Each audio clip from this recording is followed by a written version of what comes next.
Hey, what's up guys, welcome back to another video. In this video we're going to be learning how to build a to-do list app using JavaScript. So this is going to be a very basic JavaScript tutorial, so you do not need to know any extra frameworks or anything like that. You just need to understand your basic JavaScript and you can follow along as we build it. So let's get straight to it.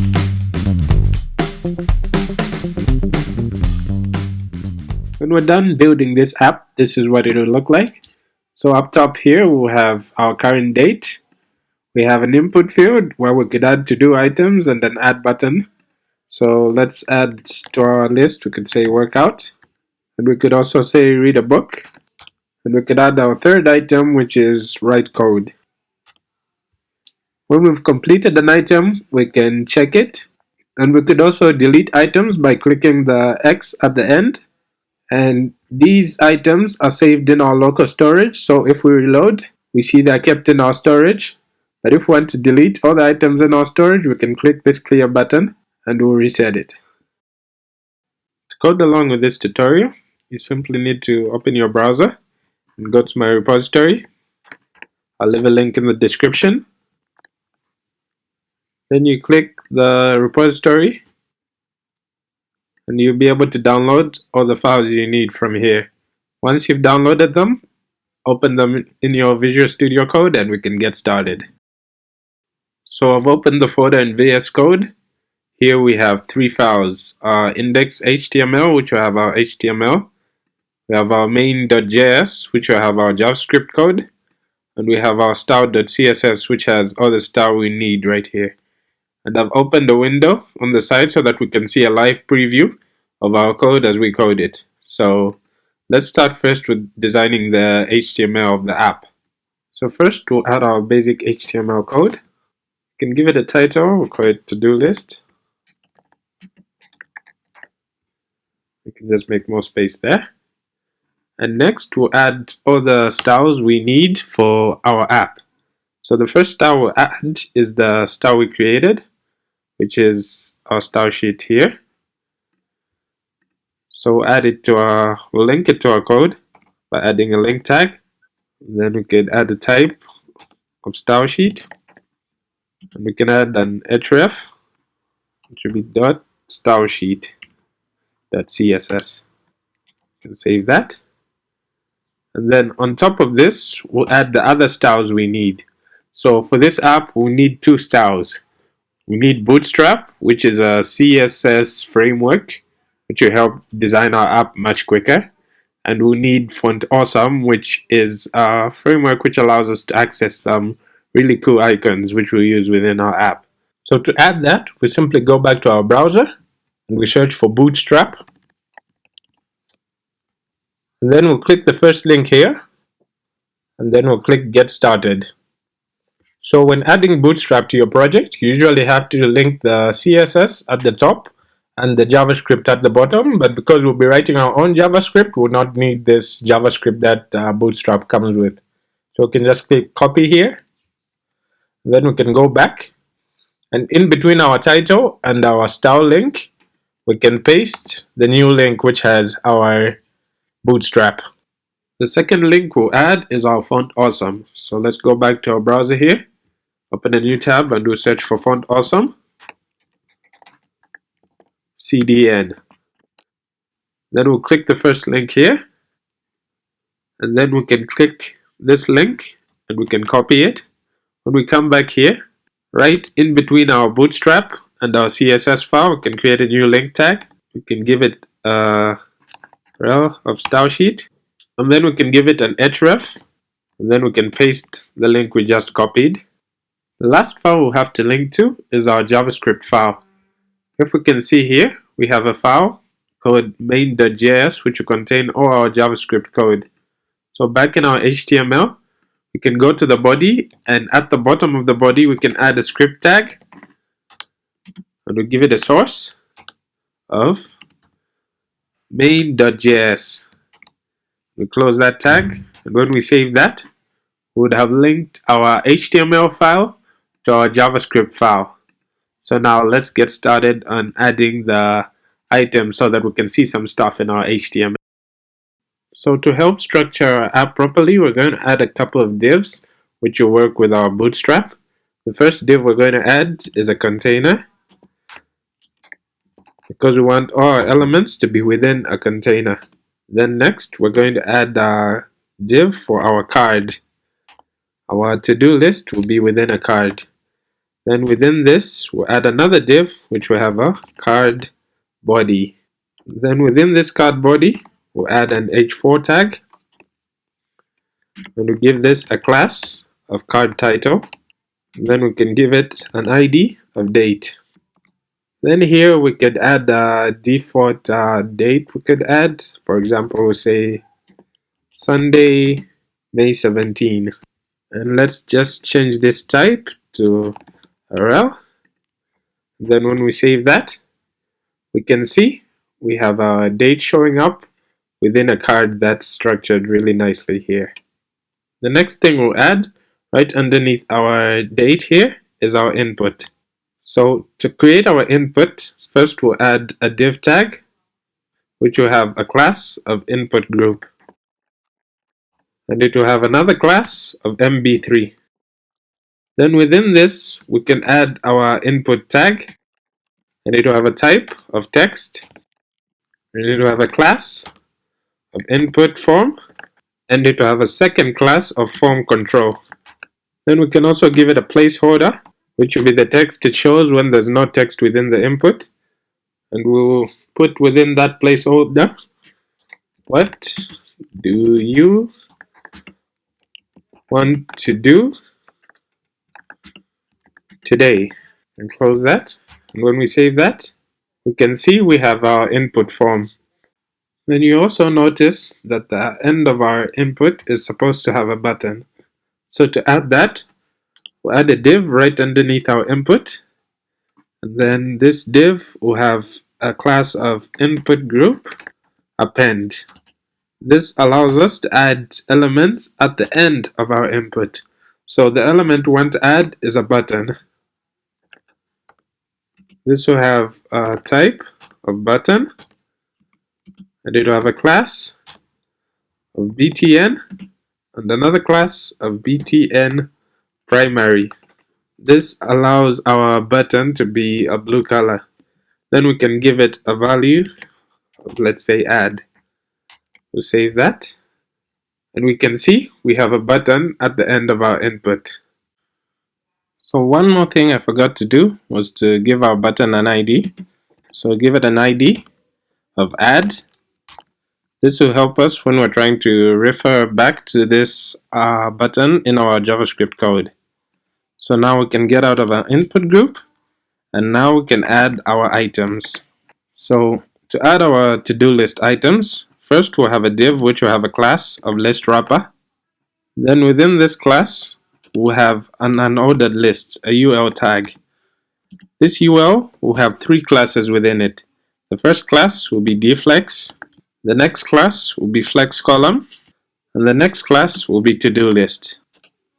So whenever a to-do list task is added in our input field there, the task is added as a list item within our UL with these classes, within our UL with the to-do list classes.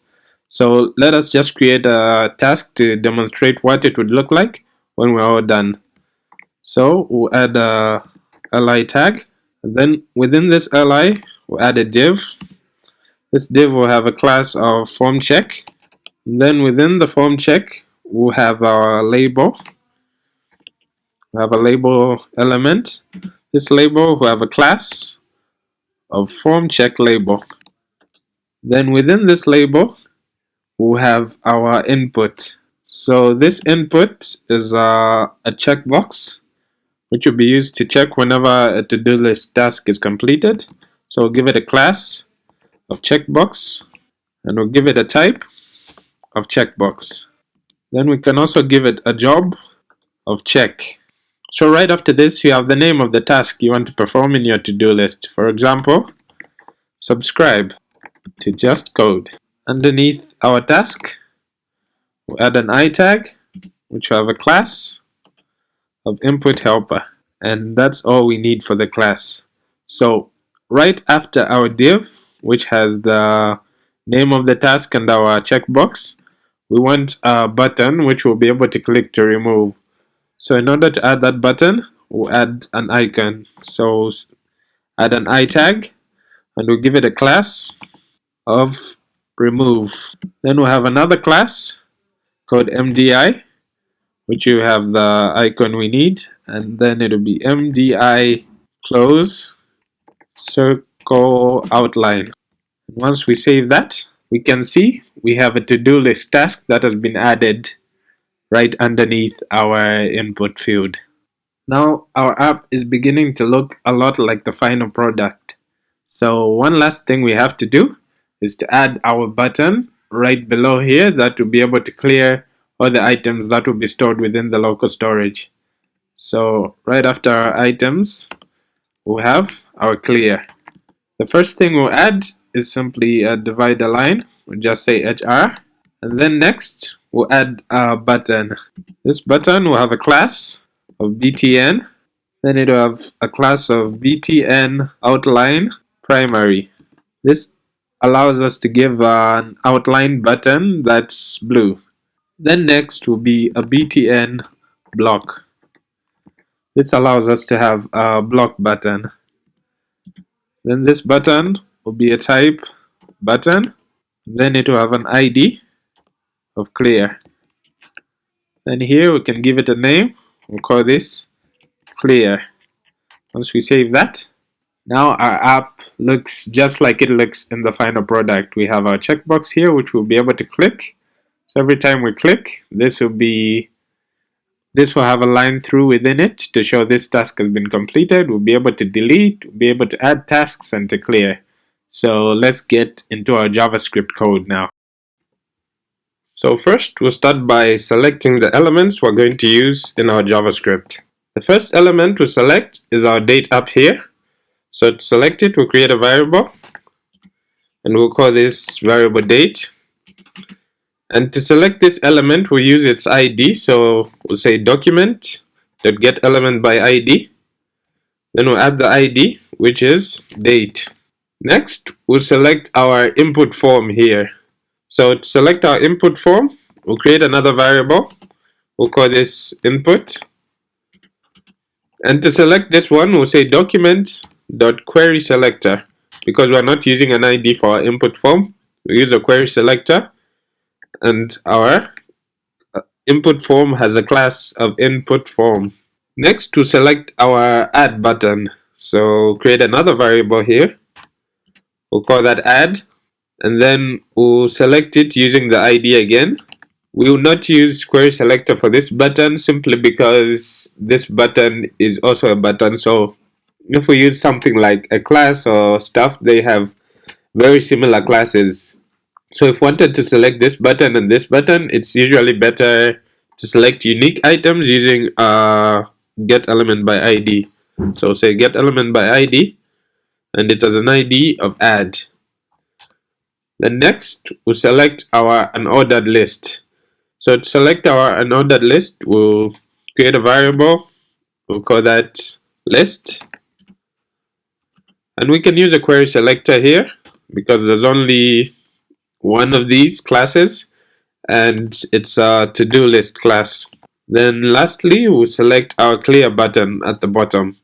So to select this, we'll create a variable. We'll call that clear. Then we'll say document.getElementById, not query selector, sorry, getElementById. And this has an ID of clear. Can save that, and now we have all our elements selected. Next, we're going to get the current date, and we're going to add it to our date element up here so that we always know what today's date is. So in order to do that, first we have to get the current date. So we create a variable, we'll say const, and we'll call this variable today. And then this variable will take in a new date object. This gives us the current date. So to add our current date to our date element, we'll get our element, then we'll say date, then we'll say .inner HTML. This allows us to access the HTML inside our element. Then to this, we'll add today. Then we'll add today and say dot to local date string. This takes in two parameters. The first is enus. The second will be an object of options. So we can go up here and we can add our options. Let's just create a variable. We'll say options. Then it will be a variable which will be an object. So this object will first take in a weekday of long. Then need to take in a month of long. And it also take in a day, a numeric day. Once we save that, we can see that now we get our current day with the structure that we gave within our options. The next thing we're going to do is to create a function that will take in our to-do item and it will add it to our to-do list. So first we'll create a function. I'll use an arrow function. We'll call this function add to-do. And this function will take in a parameter of to-do. Then within this function, we'll get our list, our unordered lists, and then we'll say dot.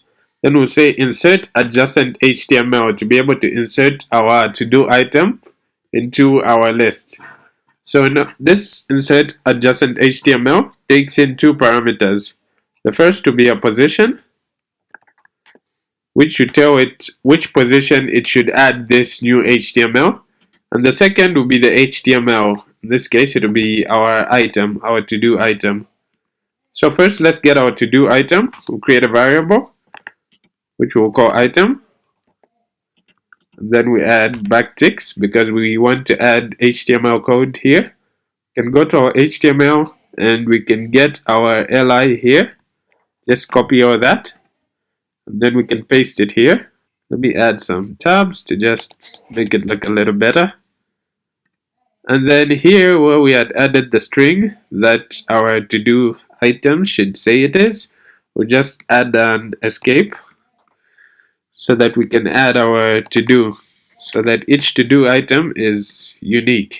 So we have created our HTML item. The next will be our position. So we can just say const, just close that. So we can just say const, and then our position. So this position will be a string which is what position do we want our item to appear. So if we wanted our item to appear on top of our to-do list element, we would say before begin. If we wanted our item to appear right at the beginning, to be the first child of our unordered list, we will say after begin. If we wanted our item to be at the bottom, to be the last item in our list, we'll say before end. And if we wanted our item to appear after our unordered list, we'll say after end. And in this case, we want our items to always appear at the top of our list, so it will be within our unordered list. So we'll say after begin. Can save that. Then we can come down here and we can test to see if this function is working. So we'll say add to do. And then we can add the item we want to add to our to do, such as call mom. We'll save that. And we see a new item appears on our list, which is call mom. The next thing we're going to do is to add our event listeners. So for this app, we're going to need two event listeners whenever we want to add an item to our list. The first event listener will be for every time we click the return or the enter key if you're using Windows. So we'll say document dot add event listener, and then we'll add the type of event listener we want to listen for. The first is a key down event. So every time you press a particular key, such as the return key, it should call this function. This function will have a parameter of event. So we'll say if our event dot key code is equal to 13. So each key on the keyboard has a key code. So the key code for our return key is 13. So if this key pressed was our return key, which has a key code of 13, we should run some particular code. So we could run the code for adding our to-do in here, but we will not do it in here because we would have the same code when we click the add button. So a better way to do that is to put it all in one function. So this function will be called validate. So whenever our return key is pressed, it should validate.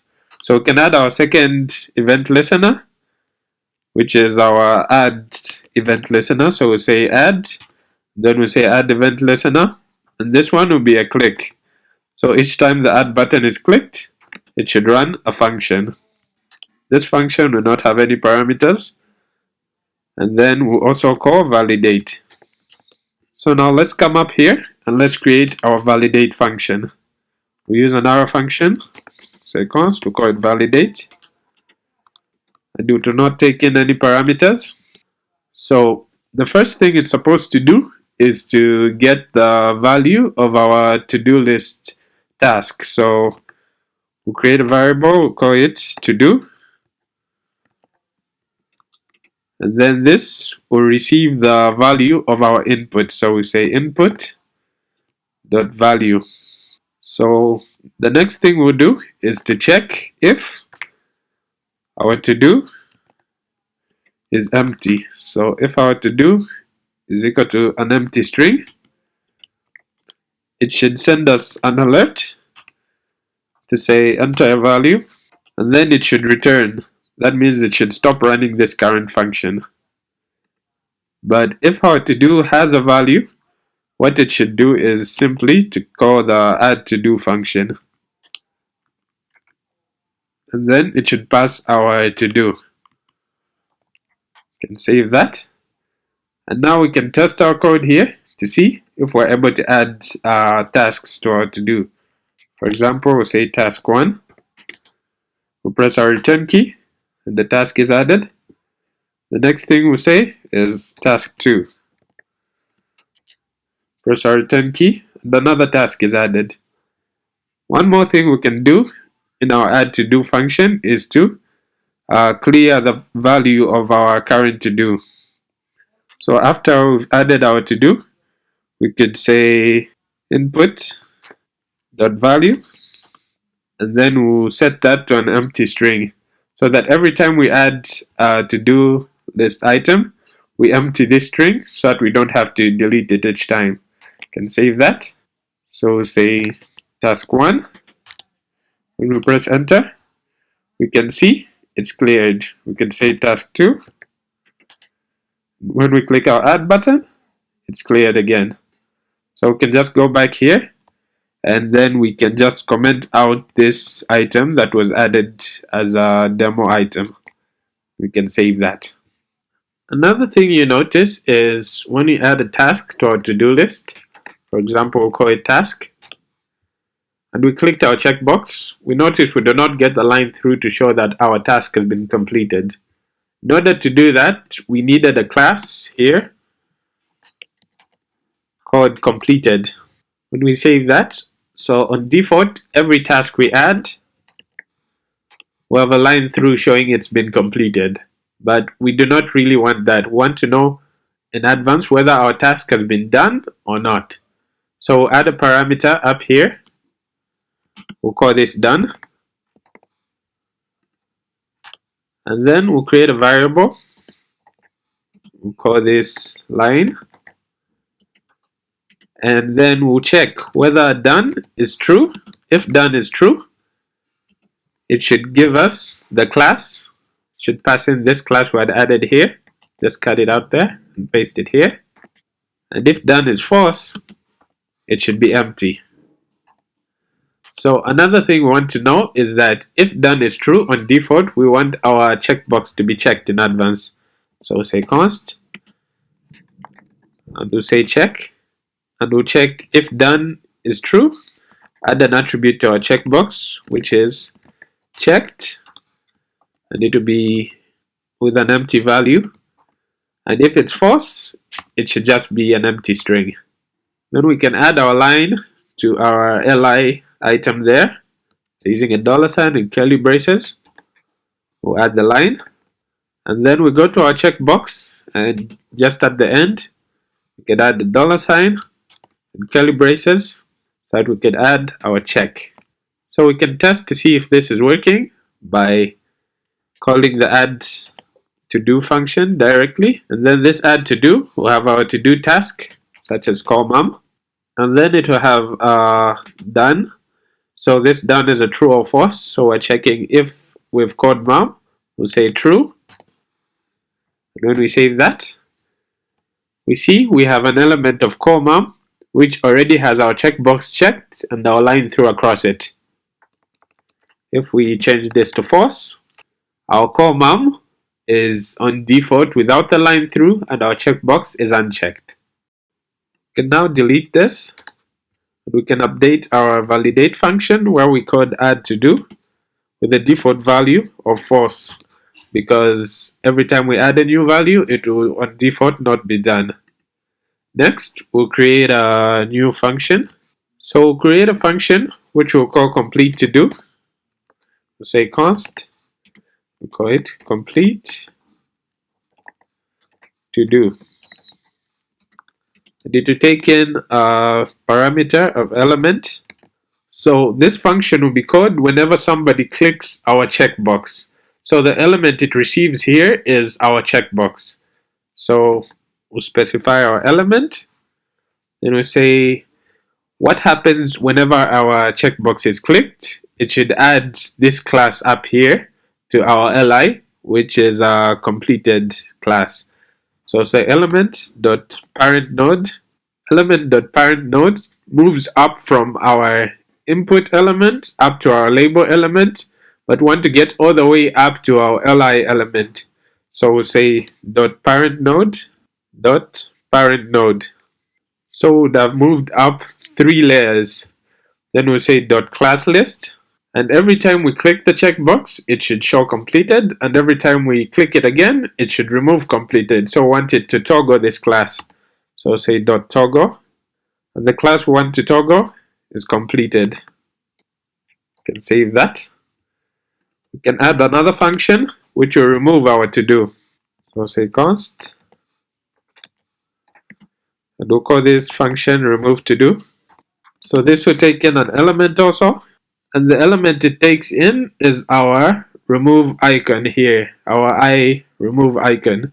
So in order to remove our to do list item, what we have to do is say element dot parent node.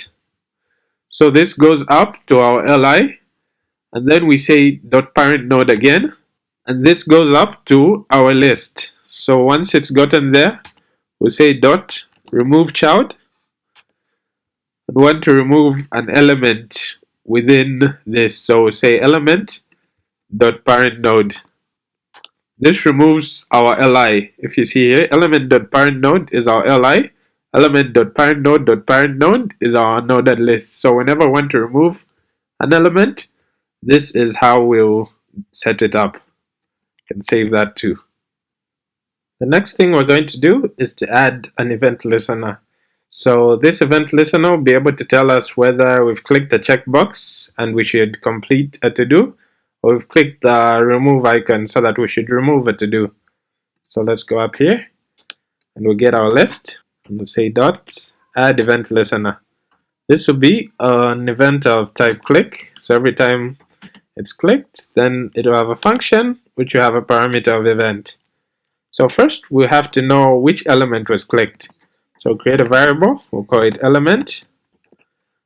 And to know what element was clicked exactly, we'll say event.target. This tells us the exact element that was clicked. Next, we have to know the job of the element that was clicked. So in order to get the job, we'll say const, and then we'll call this element job. And then this will take in the job attribute of the element that was clicked. So when we go up here, we can notice that our input has a job of check, and our remove, we forgot to add a job for our remove, so we can give it a job of delete. When we come back here, we can say element job, we'll say element dot attributes dot job, because we want the job attribute. We'll say dot value to get the value of the job attribute. So we say if our element job is equal to, so we have a check.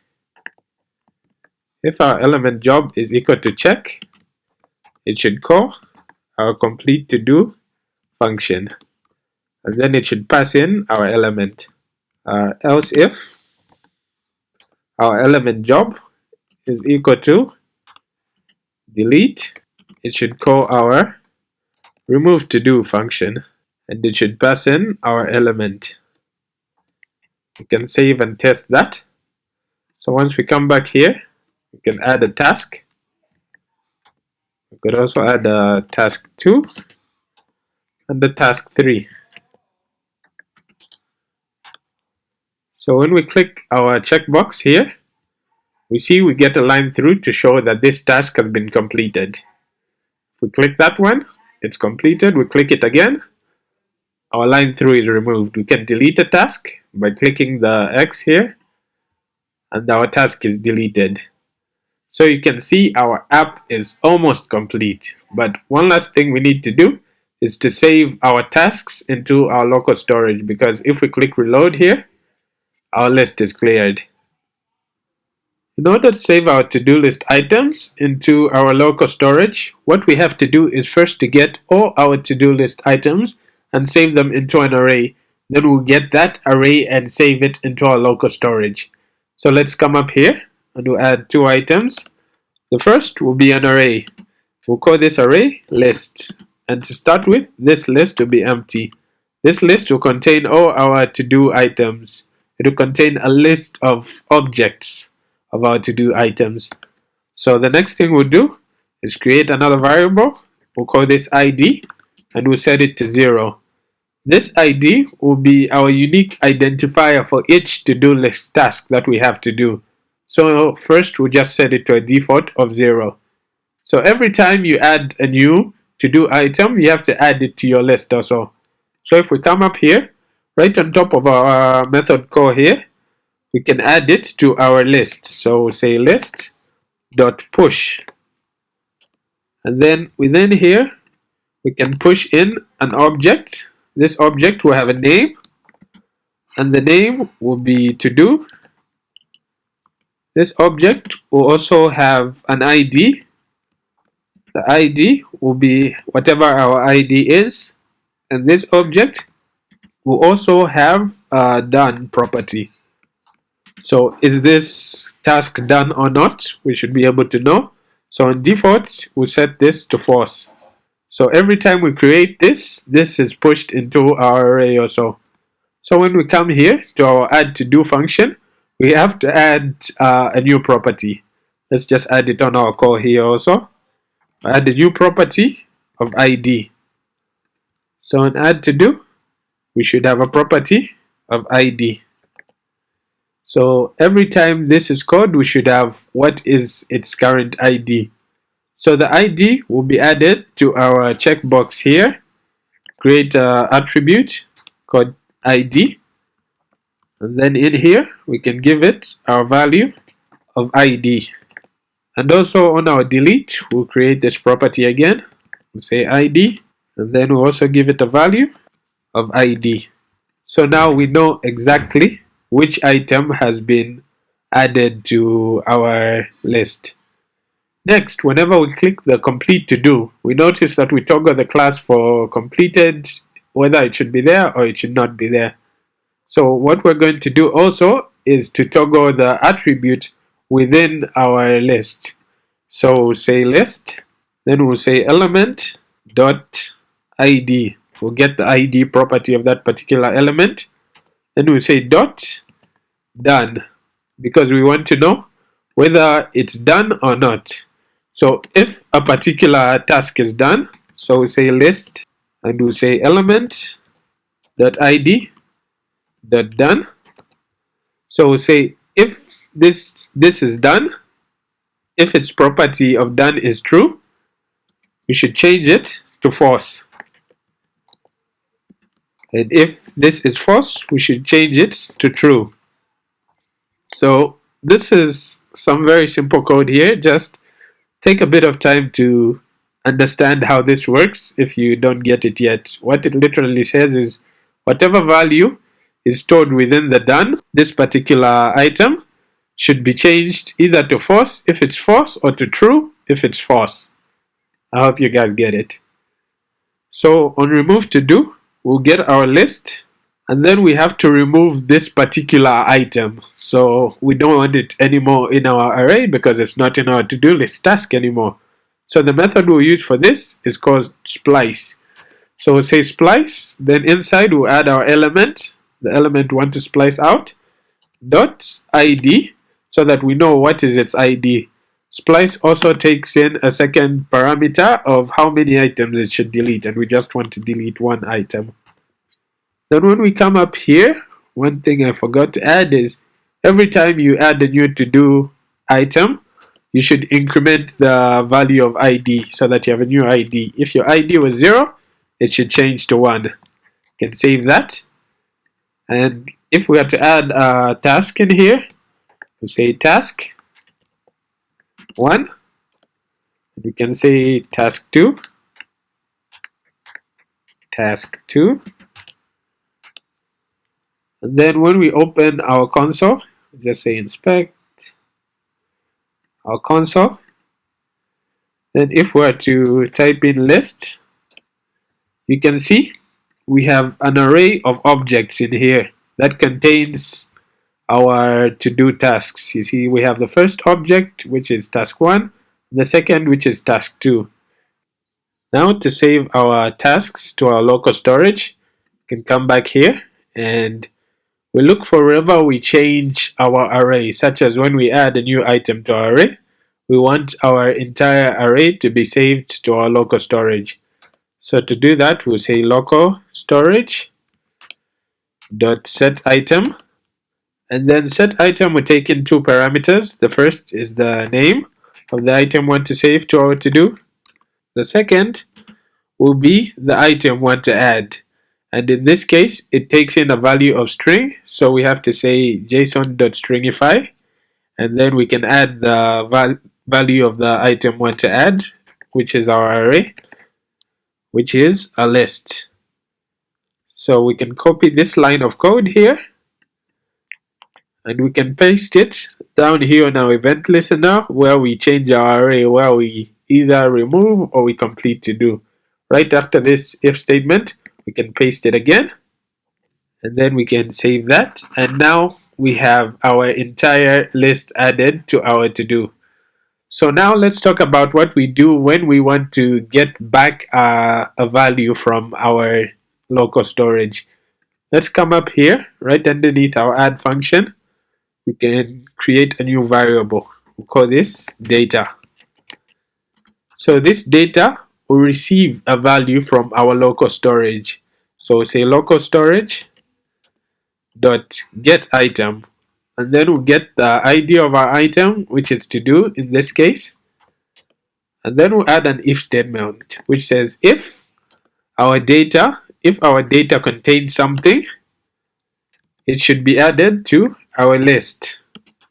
So we'll say json dot parse data, and we'll get our stringified data, and then we can also add a value to our ID. We'll say our list dot length. So this gets however many items are within our array, and it will save that as our ID, because arrays start from 0 up to whatever number. So whatever the length is the next number after the end of the array. We can just remove our initialization we added here.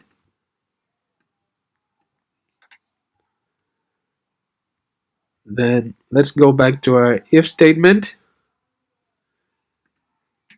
Then else,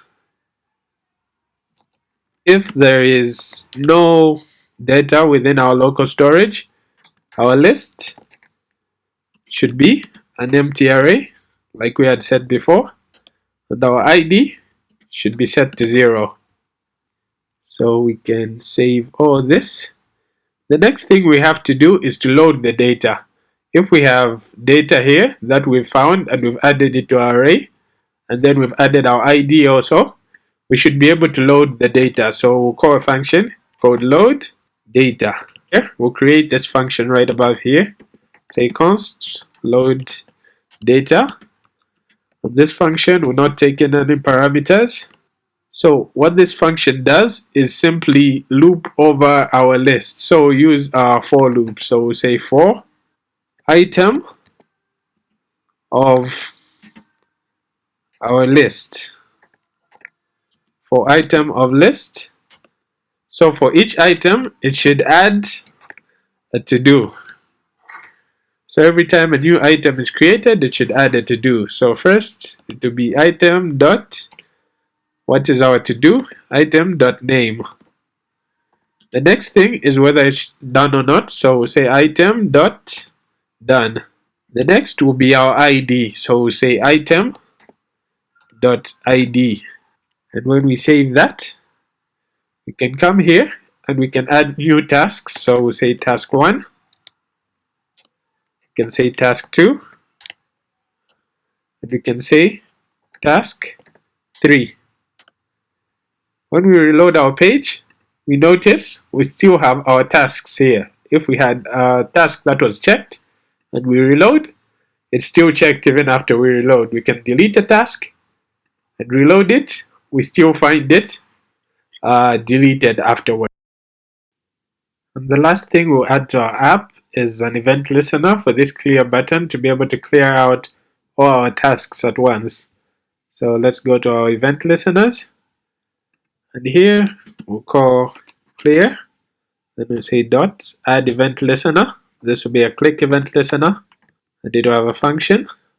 This function will simply say local storage dot clear to clear out whatever is stored within our local storage.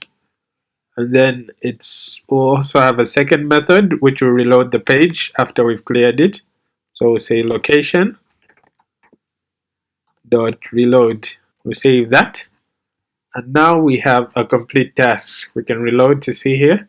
When we click clear, our items are gone. We can add new items. We can delete items. We can check items. And we can clear. So I'll leave you with one last challenge here because I believe in active learning whenever you're coding.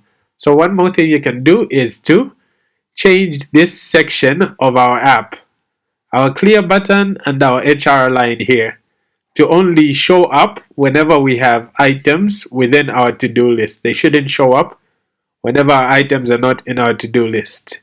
Once you've managed to complete that challenge, just leave me a comment saying done or complete so that I can know that people are following along and are really learning how to code. That's all I had for you guys today. I hope you really enjoyed this video. If you did, please let me know by clicking a like button and share this video to other people who might want to learn some JavaScript. So subscribe and I'll see you guys in the next video.